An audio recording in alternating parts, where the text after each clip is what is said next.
As a community journalist, sometimes when you're out covering events that are positive for the community and show growth and achievement, some real negative mess will jump off.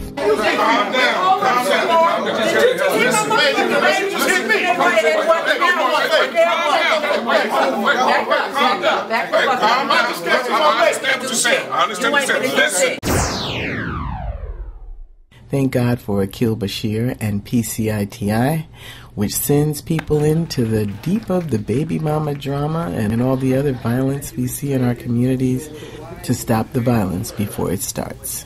Well, we came in to try to get her away from the baby daddy so we could calm her down so the baby wouldn't get hurt. I was trying to get the baby, but it was no.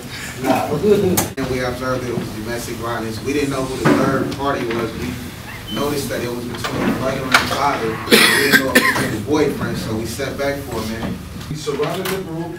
I tried to get him out the way to try to talk to him, but he's basically a teenager. It was making us all nervous. We also scanned, we seen his family members. We didn't really feel too much. We noticed it wasn't a weapon. Let me ask you a couple questions. What was your objective? We were hoping that there would not be any confrontation and basically just trying to be a force of diffusion. All right, give him a hand. Give him a hand.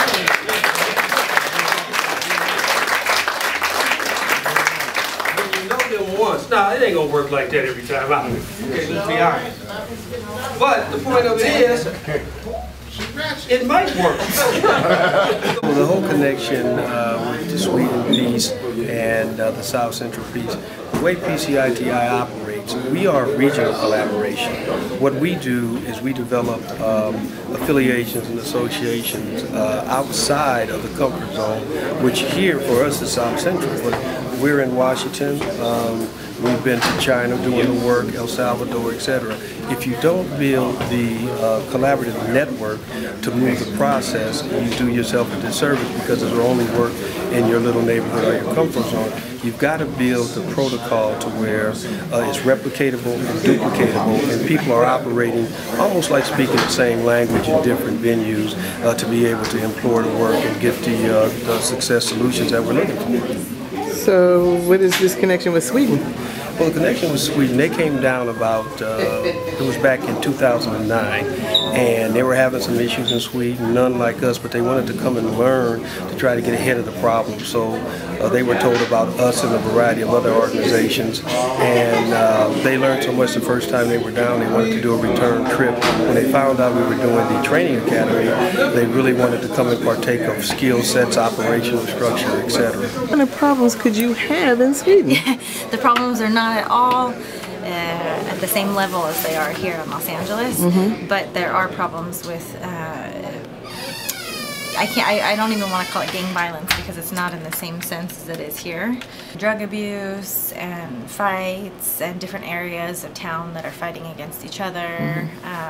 Most of the gang violence is more people trying to copy gangs here in the United States, that they think it's something cool.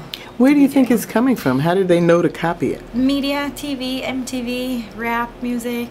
A lot of people see what's going on here, and then instead of understanding that it's maybe something that people are forced into because of where they live or where they grow up, they think that it's something that's cool, and they try to copycat. Well, and then there's a problem, some of the problems, not so much gangs in that sense of, but it can be different culture crocs where there will be groups of people that have immigrated to Sweden because they're escaping problems in Iraq or different parts of the Middle East that have moved to Sweden, and then it can be kind of cultural problems, and that will be big conflicts between the groups because it can be Swedish kids against the Middle Eastern kids against the Asian kids. Wow. Well, you know the amazing thing, most people, just like we never thought we would have to go to China to deal with problems. We never thought we would be in Argentina dealing with situations, but, you know, violence is so universal. Now, it comes in different forms, but, you know, we're a very violent world, and what does not happen enough is people get the hows in terms of deal with it. They normally get a lot of verbiage, they get a lot of verbalization, but people want specific skill sets. Gangs is only one arm of the whole floor of violence. Violence comes in so many formats, and you know, gang violence is usually in the headlines because it's so vicious. But we've got domestic violence, we've got street violence, we got person-to-person violence. So you've got to be able to deal with all aspects of violence and create the mechanisms where people feel safe and comfortable, knowing that they got some protocol and how to move themselves forward and not be a victim of that violence. So I did some research on the internet. There's a group called Black Cobra or something. Yeah. Is that one of the ones that you? Yeah, exactly. And a lot of that also, like the gang, when they're doing that kind of stuff, it also has a lot to do with the drug abuse, because they're the ones that are bringing in drugs into Sweden. How did you hear about PCITI? I got in contact with Aquil in 2009 through the LA County Sheriff's Department, through Ray Bersini. In Sweden, it's getting worse, unfortunately. We're finding more and more just over the last 5 years. Before it was a lot of fights, like fist fights, just for an example, but now there's more and more weapons that are being brought in. It can be knives, and then now it's actually getting even more that there's guns coming into the area, which is very uncommon. Just the last couple of years we've had a few more shootings.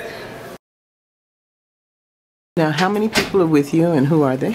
We have 11 people. So myself and my colleague Willie Flores, we actually work for the city of Norrköping, and then we have, let's see, we're 11 people total. So then we have 9 kids with us. Are they kids? How old are they? They're between the ages of 16 and 26, I think, is the oldest one. Mm-hmm. And they've all gone through a 6-month training program with us to become backup, which is the title of the group. What about the language barrier? How's that working?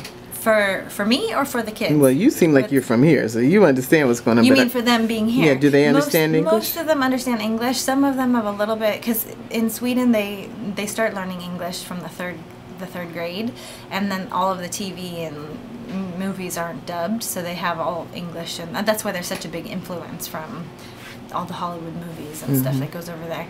How did you get to Sweden? Are you Swedish? No, it's my husband's fault. my husband's Swedish, so he tricked me into moving to Sweden. It's cold there. So have you ever been to Los Angeles? No, it's the first time. And so what do you think about what you've seen so far? So far it's great. America is an example for the youth, so they start to do the same things over there. And then we have some issues maybe with the segregation.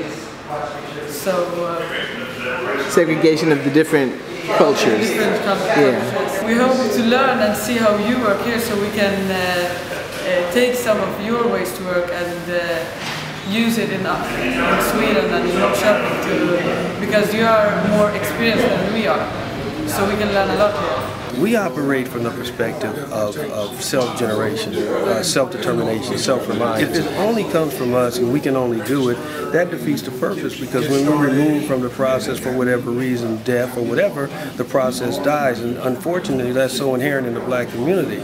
We've got to teach the people how to move the process forward. So what the community can do, etc., is they could get their people here, get this knowledge base, and create a much larger self-generating network to where we've got people who are able to move the process forward without it being just related to our group. How do we reach PCITI? A couple of ways. We have the new website, which is MaximumForceEnterprises.org. They can reach us at 213-219-9204. We're also on the web. They can look up my name, they can look up PCITI or Maximum Force, and they will definitely find us.